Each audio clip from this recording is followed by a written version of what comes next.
Hello everyone, welcome back to the channel. आज मैंने chemical kinetics का लेक्चर देखा था और लेक्चर देखने के बाद तुरंत ही मैंने नोट्स बनाए। इसमें मैंने कुछ क्वेश्चंस भी इंक्लूड किए थे जो कि इम्पोर्टेंट भी थे, या यूँ कह सकते हैं कि कॉन्सेप्ट बिल्डिंग के लिए ज़रूरी थे वो क्वेश्चंस। और केमिस्ट्री का वर्क कंप्लीट करने के बाद मैंने किया था बायोलॉजी क्लासिफिकेशन का रिवीजन। नोट्स मेरे पास ऑलरेडी बने हुए थे और थोड़े इम्प्रूव भी कर लिया था मैंने नोट्स को। और उसके रिवीजन करने के बाद मोशन इन मंडी के मैंने क्वेश्चन सोल्व किए थे। हालांकि नोट्स भी मेरे थोड़े कंप्लीट है, लेकिन वापस मैं एक बार दोबारा बनाने की कोशिश करूँ, पता नहीं क्यों, लेकिन वो नोट्स मेरे थोड़े आप कह सकते हैं कि थोड़े मिक्स टाइप मैंने बना लिए थे नोट्स, तो अब थोड़े दोबारा बना रहा था नोट्स इसलिए। और उसके बाद में मैंने सोचा कि एक बार जो केमिस्ट्री है उसमें जो पुराने चैप्टर्स है उसका रिवाइज़ भी कर लिया जाए, लेकिन रिवाइज़ मैंने नहीं किया था क्योंकि लैक ऑफ टाइम। उसके बाद मैंने जूलॉजी का भी थोड़ा देखा था, रिवीजन किया था ब्लड वाले चैप्टर का। और मैं सच बताऊँ ना कि रिवाइज़ के लिए बिल्कुल भी टाइम नहीं मिल पाता, पता नहीं क्यों। लेकिन जो चैप्टर है वो मान लीजिए मैं कर लेता हूँ और नोट्स भी बना लेता हूँ, लेकिन वापस रिवाइज़ करने में पता नहीं क्यों टाइम नहीं मिलता।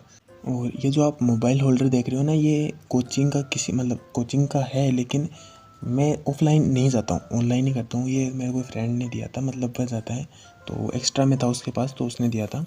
तो ये उस कोचिंग का है, मैं तो ऑनलाइन ही करता हूँ। बस ये जो मोबाइल होल्डर है ये उस कोचिंग का है, तो ये मैं नहीं जाता हूँ इस कोचिंग के अंदर। तो ऐसा मत समझिएगा कि ऑनलाइन भी करता हूँ ऑफलाइन भी करता हूँ, मैं सिर्फ ऑनलाइन ही करता हूँ, ऑफलाइन नहीं करता हूँ। हाँ, कई है जो ऑनलाइन ऑफलाइन दोनों मैनेज कर लेते हैं, पर मेरे लिए ऑनलाइन बेस्ट है और ऑनलाइन ही सब कुछ मिल जाता है मुझे, तो इसलिए ऑफलाइन जाने की ज़रूरत नहीं पड़ती। और हो सकता है अगर लास्ट में अगर ऑफलाइन टेस्ट सीरीज़ अगर ज्वाइन कर लूँ तो कर लूँ, वरना online is best I think मेरे लिए तो, क्योंकि ये अफोर्डेबल भी है और आपको बेस्ट कंटेंट भी मिल जाता है और बेस्ट फैकल्टीज़ भी मिल जाती है और आपकी मनपसंद फैकल्टी से आप पढ़ भी सकते हैं, इसलिए online platform I think best.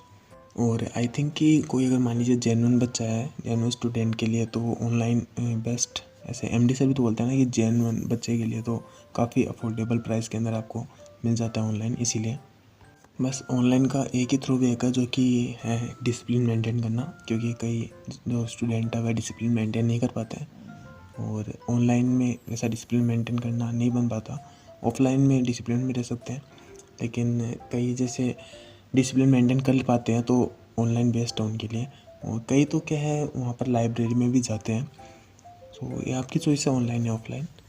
और अभी मैं आपको एक बात बता दूं कि जो इनऑर्गेनिक है वह मैंने अभी चालू नहीं किया है, क्योंकि पहले जो है मैं ये फिज़िकल केमिस्ट्री के अंदर केमिकल काइनेटिक्स कंप्लीट करूँगा और उसके बाद जो है थर्मोडाइनमिक्स के साथ, मतलब न्यूटन 2.0 के अंदर है थर्मोडाइनमिक्स, अभी चालू कर देंगे सर, तो उसमें मैं बराबर आऊँगा, मतलब है ना। फिर उसके बाद जो है वह इनऑर्गेनिक चालू करूँगा मैं। तो ऐसा नहीं है कि इनऑर्गेनिक में पीछे रह जाएंगे, लेकिन इनऑर्गेनिक में क्या है कि अपन रिवाइज ज़्यादा करें तो बेहतर होगा।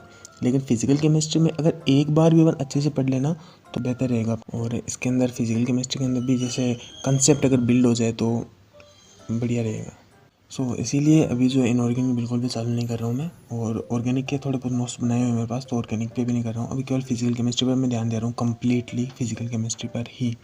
और उसके बाद मैं इनऑर्गेनिक चालू करूँगा। फिजिकल केमिस्ट्री में जब मैं सर के बराबर आ जाऊँगा तब, मतलब आप कह सकते हो कि केमिकल काइनेटिक्स ही मैं पीछे चल रहा हूँ, क्योंकि केमिकल काइनेटिक्स में मैं ज़्यादा ध्यान दे रहा हूँ। और फिर उसके बाद जो है मैं इनऑर्गेनिक चालू करूँगा, और इनऑर्गेनिक के भी मैं नए नोट्स बनाऊँगा बिल्कुल स्टार्टिंग से। क्योंकि आप अगर पेपर देखो नीट 2023 का, तो आप देख सकते हो कि इनऑर्गेनिक में किस तरह से क्वेश्चन पूछे गए थे, इसलिए नोट्स को भी बार बार रिवाइज करना काफ़ी ज़्यादा इम्पोर्टेंट है। और ये जो क्लिप आप देख रहे हो ना, ये केमिस्ट्री की है, मैं नोट्स बना रहा था केमिस्ट्री की, तो वही मैंने शूट किया था और वही मैंने ऐड कर दी थी क्लिप, एक्स्ट्रा क्लिप शूट नहीं की थी मैंने।